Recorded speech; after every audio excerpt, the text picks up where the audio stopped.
Welcome to Tibalt's Apprentice. We are back with some Commander content. I was going to say new Commander content, but we're kind of going to re-examine some of our older content. That is, we're going to see how far this deck has drifted from the original Heaven's Inferno. I think that's what it was called. Heavenly Inferno with Kaalia the Vast. We're going to see how far we've drifted from that, from the year 2011 when I first had it to, well, 2022 when I'm kind of checking this out. At any rate, if you are new here, be sure to like, comment, and subscribe. Been playing a lot of games at Game Hub and Manhattan Beach, and noticed a lot of people joining the ranks of Commander players, picking up new pre-con decks. And the deck that I play here, featuring Kaalia, is indeed, or at least was at one time, a pre-con.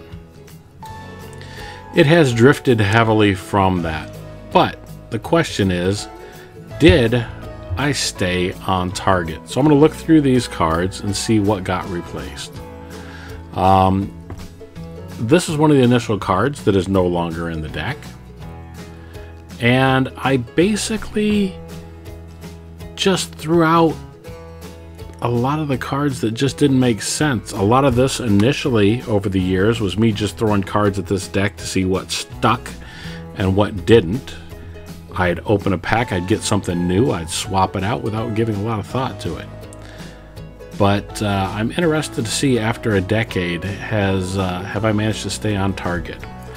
I'm also going to put up here so you can see the cards that I'm replacing. Now these aren't necessarily like for like, because honestly, well, that one's still in here. But I'm going to go through them alphabetically. So that's what you're going to see appearing on the screen are cards that were replaced. And a few things to say. Anger, man, you know, if you've watched this channel at all, I love incarnations. And so the fact that this has one in there is awesome. Yeah. They give you an effect of giving all of your other creatures haste. What I found is, instead of having the creatures that they have in here, things like an avatar, like we're off target. We're supposed to be a demon, dragon, angel deck. Avatar, while it's a huge creature, I can't really cheat this into play now, can I, with her special ability? So instead, I thought I should stick on target, putting more angels in and more creatures that matter with enter the battlefield effects. As we go through here, yet another non-creature, non-on-theme creature. I think that Wizards has come a long way in the decks. This is one of the first decks that they put out. I think this was maybe the second set. At any rate, they've come a long way in their decks actually building something competitive and strong. And they've kind of gotten away something like this. Your Dragon Whelp and your Furnace Whelp, pretty much the same creature. Very high cost and a low impact body with abilities that just don't matter. I've got to pump mana into that. Same thing going back to the Boris Guildmage. I've got to pump mana into that. My resources are already going to be tapped out as it is. So why do I want anything that's going to cost me even more mana to actually make it work? Fallen Angel. I will say Fallen Angel is one of my favorite cards, though I don't have it in here anymore, because Fallen Angel worked awesome in a 60-card deck with Nether Shadows. Back in the day, you chain those together for an infinite combo until they tightened up the rules, and even so, she made a nice little addition to the deck. Anyhow,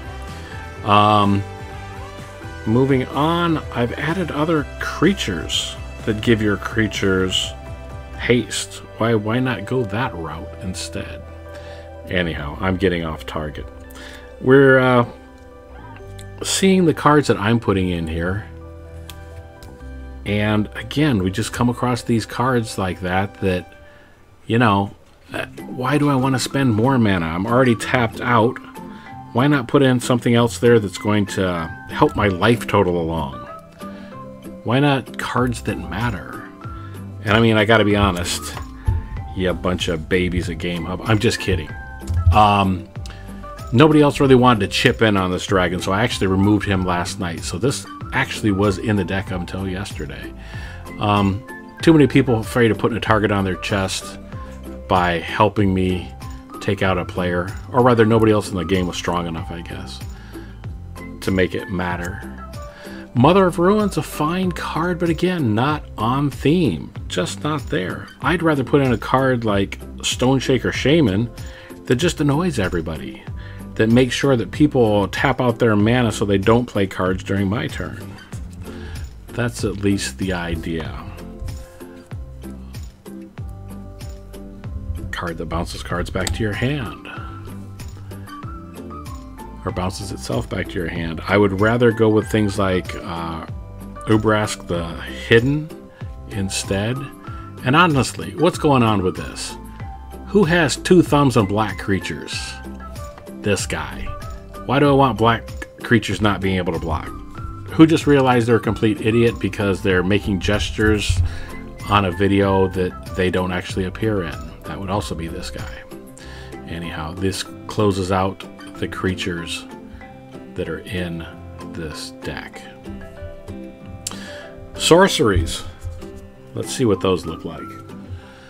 Starting right at the top, you're going to see a lot of board wipes. A lot of board wipes. But I'm actually starting off with an Approach of the Second Sun, because why not just win the game, even though you can only have one of those in the deck. Sometimes you have to close decks out. I've seen people get upset because other people were playing infinite combos, or they were playing win on this turn cards. You know, you got to end the game sometime. And I'd rather control the board. So this is why,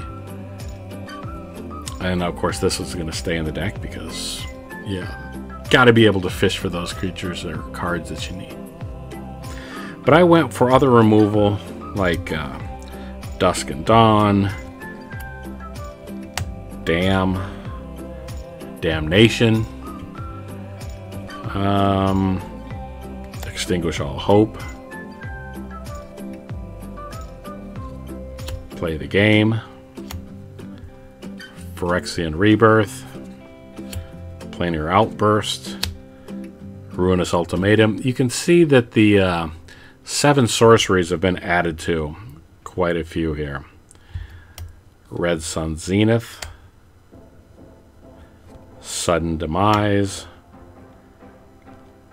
Shatter the Sky, and just because the Elder Spell.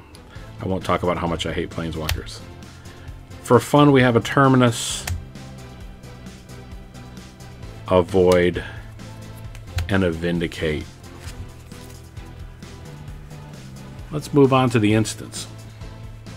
For instance, we got rid of things like Cleansing Beam and put in Despark to just annoy and baffle friends and enemies alike. Something like Dawn Charm. I like to throw in a card here or there that is off color and does something that is completely unexpected. The idea that you can counter a target spell that targets you out of white, I think it's overlooked. Something like Entomb, of course, to get your anger into the graveyard. Always a good card to have. And because I do have so very many board wipes, a Faith's Reward. Now, I've only pulled that off maybe once, possibly even twice. But when it played out, it was well worth it. I think the Return to Dust is still in my deck. But a Malicious Inflict wow, tongue-tied. Malicious Affliction, followed by a Sword to Plowshares, and just the frustration of being able to play a Volcanic Offering is well worth it. Moving on to the artifacts. Well, I went a different route with the artifacts. I've got a few more. I think I still have the Sol Ring in here, but instead of an Almalari Sphere, and again, this isn't switching out like for like, this is what I have in here. Dolmen Gate, preventing all combat damage that would be dealt to attacking creatures you control. It's maybe niche. Maybe that doesn't belong in there. I don't know. What do you think? If you watch this entire list, see what I have there, maybe that doesn't belong in here. The signets have been replaced. Some of these cards didn't exist at the time or weren't in wide circulation at the time that this deck came out. But I put in a Solemn Simulacrum, Sad Robot. We'll call him Marvin if if you're familiar with Hitchhiker's Guide to the Galaxy. An Embercleave just seems like it's just that edge you need. Helm of the Host for more shenanigans. Now, I said that I already had a Sol Ring, and I kept the Sol Ring in there.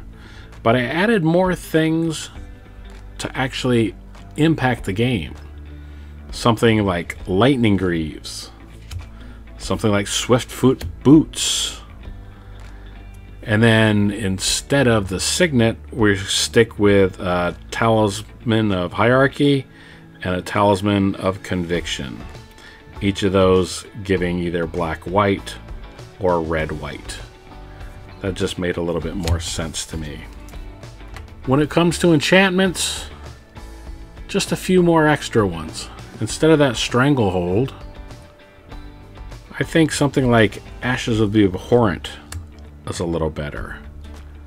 Or, more importantly, and sticking with on theme with Kaalia being able to enter the battlefield and attack, something like Fervor. Or maybe something like Martyr's Bond. Or maybe for those players that are just getting completely out of control, something like Overwhelming Splendor. Or perhaps there's just one single threat that you hadn't thought of. In that case, I make sure to have a Ruined Halo in my back pocket. And while occasionally this backfires on me, Sneak Attack is a good card to have. Actually, I don't think the Sneak Attack backfired on me. I think somebody else had the Sneak Attack, and I put in something that got their creatures to bounce, but now I'm getting off track again. The final thing to look at is lands. And while I'm not going to go through every single land that's in here, and which is and which isn't, I'm just going to talk about a few of the lands that I have in here, such as Crumbling Visage. I think that's an often overlooked cheap alternative if you can get it. I haven't checked the price lately, but I know that it's often overlooked, and the idea that it comes into play tapped doesn't really matter if it gives you the mana that you need right now. I tried to replace the ones that come in tapped. I didn't replace all of them, but a Clifftop Retreat added makes a little bit more of a difference. There's that Command Tower. Dragonskull Summit. Isolated Chapel. Mistvale Plains. Rogue's Passage, just in case we need to squeeze past somebody. And I don't think these were available at the time, but a Thriving Heath, even though it comes into play tapped, makes a difference for getting that mana that you might be short on early. My numbers are about the same as far as straight mountains and such go, but a Temple of Triumph helps, as well as a Thespian Stage. And I'm going to butcher the name on this one, Zalafuran Void. Sometimes just getting a peek at that next card in there is going to make a difference. So I don't know. This is, like I said, it's the Grandfather Axe Paradox. Your grandfather passes on to your father a favorite axe only to have your father damage the head and replace it. The axe then comes to you, and you promptly break the handle and replace it. Is that still your grandfather's axe? Reply in the comments below. Anyhow, this was just a little goofy thing to get us back on track and get us back into our Commander content. And let me know what you think about this. Let me know what decks you might have for the new players. This is what happens to your deck as they drift. Did I drift off course, or did I drift along onto a still relevant deck a decade later? I don't know. You tell me.